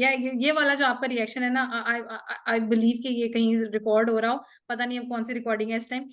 तो आप वो आपसे कहते हैं कि वायर ट्रांसफर कर दो, हमें अलग से पैसे दो, हम तुम्हारे प्रोडक्ट जो है वो तुम्हें तुम्हारे सप्लायर को दे, सॉरी फ्रेट को दे देंगे, या तुम्हारा फ्रेट जो है वो हम पहुंचा देंगे। क्या रिएक्शन है आपका इसके ऊपर? कभी भी ना करें, कभी भी नहीं। कभी भी ना करें, आपके पैसे जाया हो जाएंगे। 100% आपके पैसे जाया हो जाएंगे। unless you know them, you visit them, you know them personally। उसके बाद तो चक्कर ही और हो जाता है ना, आप एक व्हाट्सएप करते हैं, आप पैसे भेज देते हैं, सारा काम आ जाता है। लेकिन ऑनेस्ट बंदा मिलना चाइना में इतना मुश्किल नहीं है, आसान है। लेकिन ऑनेस्ट बंदा हो, आपके साथ मीट ना करता रहा कर रहा हो हर वक्त। एंड मार्क ब्रांड रजिस्ट्री उधर से जाना है, अपना प्रॉपर ए प्लस कंटेंट के बाद फिर लिस्टिंग्स का अपना डेटा सारा रिकॉर्ड रखना है। आप कोई टूल उसके बाद सजेस्ट फिर करेंगे इसके लिए? रैंकिंग के लिए, रैंकिंग के लिए हीलियम, रैंकिंग मैन्युअली ठीक है। हम्म।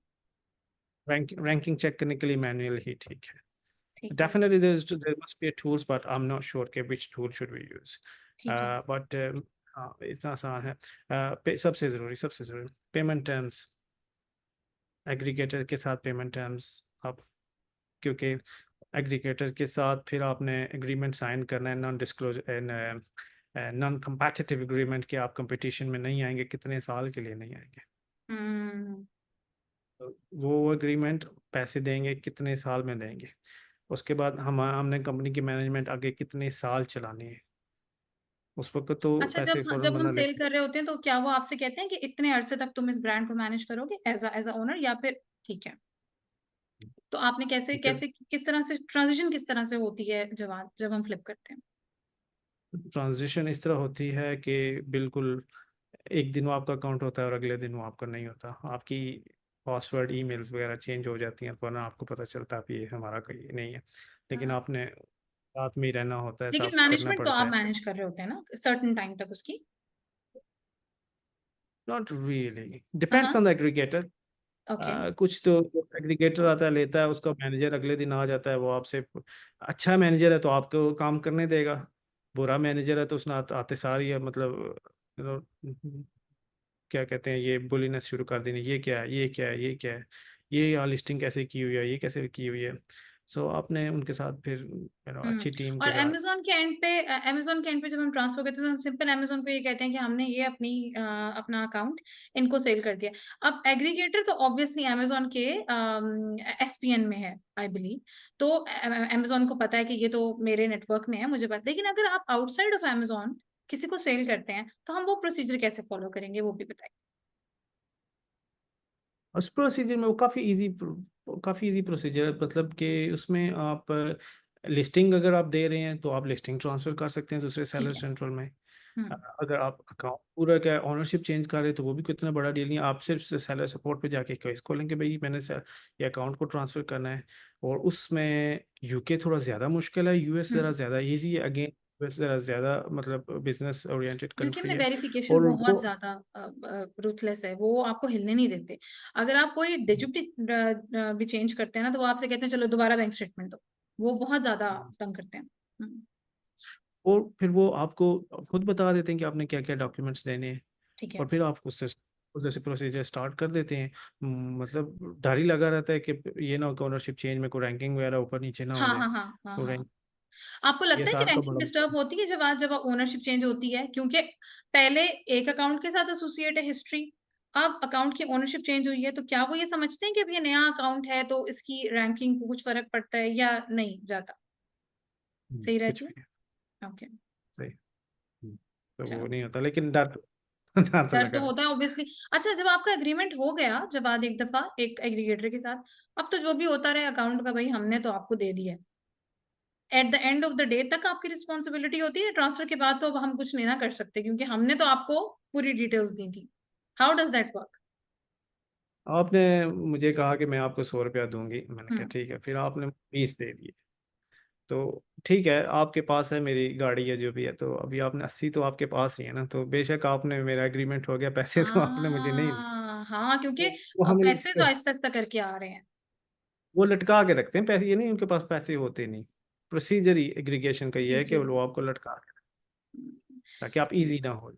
Really nice talking to you Jawad. मैंने आपका बहुत टाइम लिया और बहुत बहुत इंपॉर्टेंट बातें आपने बताई हैं और आई होप सो कि ये जो भी वीडियो देखेंगे ना उनको कुछ ना कुछ तो इंशाल्लाह इससे बहुत बहुत इंपॉर्टेंट बातें सुनने को मिलेंगी। और ये वो वाली बात है जो एक्सपीरियंस्ड बंदा अपना एक्सपीरियंस शेयर किया जिसने किया है और वो बता रहा है।